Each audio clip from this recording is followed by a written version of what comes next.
Assalamualaikum warahmatullahi wabarakatuh. Saya Fathia Syafa Azizah, NPM 21120113330 dari Fakultas Hukum.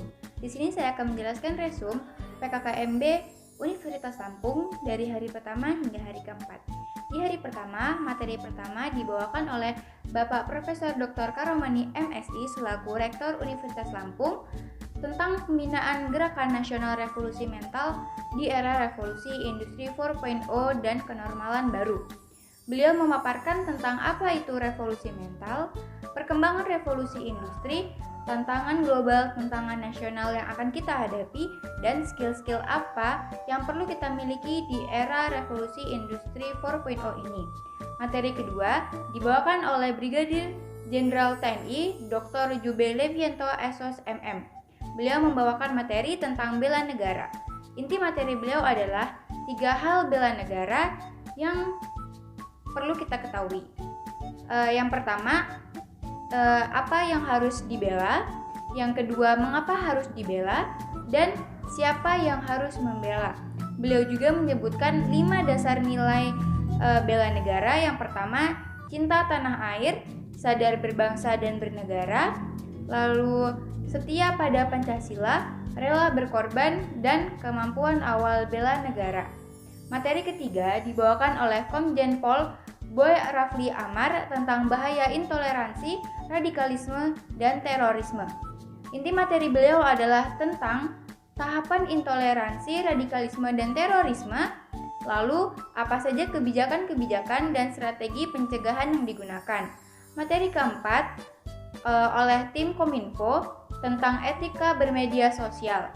Inti materinya adalah kita diberitahukan etika apa saja yang perlu diperhatikan dalam menggunakan media sosial. Yang pertama, kita harus pilih pesan yang akan kita ketik. Yang kedua, tetap kritis dan berpikir.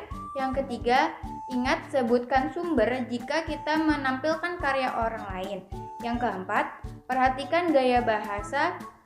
Dan yang kelima adalah kejelasan akun yang kita gunakan. Setidaknya kita memberikan nama kita atau foto kita.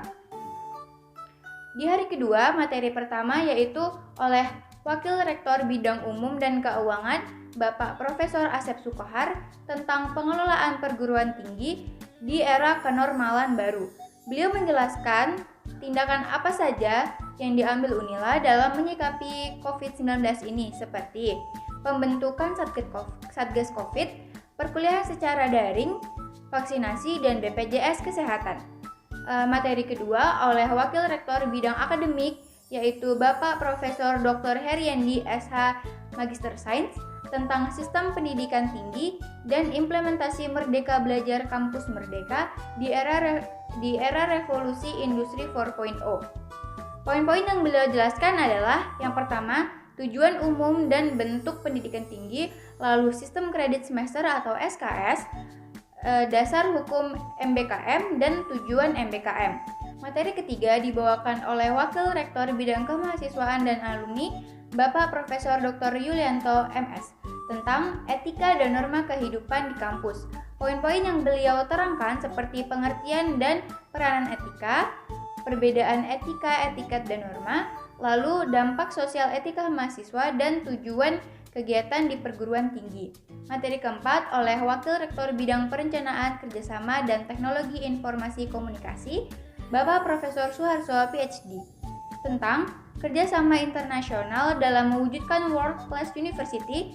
Beliau menjelaskan tentang strategi kerjasama Universitas Lampung. Di hari ketiga, materi pertama dibawakan oleh Bapak Dr. Rudinata Miharja SHDEA tentang Fakultas Hukum Unila tangguh dan tumbuh di era Revolusi Industri 4.0 dan kenormalan baru. Inti materi beliau adalah yang pertama, skill yang kita butuhkan di era Revolusi Industri 4.0 dan langkah-langkah yang diambil Fakultas Hukum Universitas Lampung dalam penerapan Revolusi Industri 4.0. Materi kedua tentang proses yang dihadapi dan yang akan dicapai selama menjadi mahasiswa oleh Bapak Depri Libersonata SHMH. Beliau menjelaskan tentang tahapan yang akan kita lalui serta penjelasan tentang soft skill dan hard skill. Hari keempat, materi pertama dibawakan oleh Ibu Yulianeta SHMH.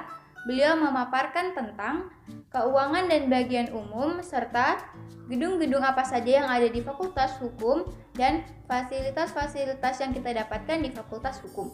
Materi kedua adalah pemaparan tentang bagian hukum oleh ketua dan sekretaris seperti hukum perdata, hukum pidana, hukum administrasi negara, hukum tata negara, dan hukum internasional. Materi kedua disampaikan langsung oleh Yunda dan Kanda dari Badan Eksekutif Mahasiswa dan DPM serta Unit Kegiatan Mahasiswa Fakultas dan Himpunan Mahasiswa Jurusan. Sekian yang dapat saya sampaikan. Jika ada salah saya mohon maaf. Saya akhiri. Wassalamualaikum warahmatullahi wabarakatuh.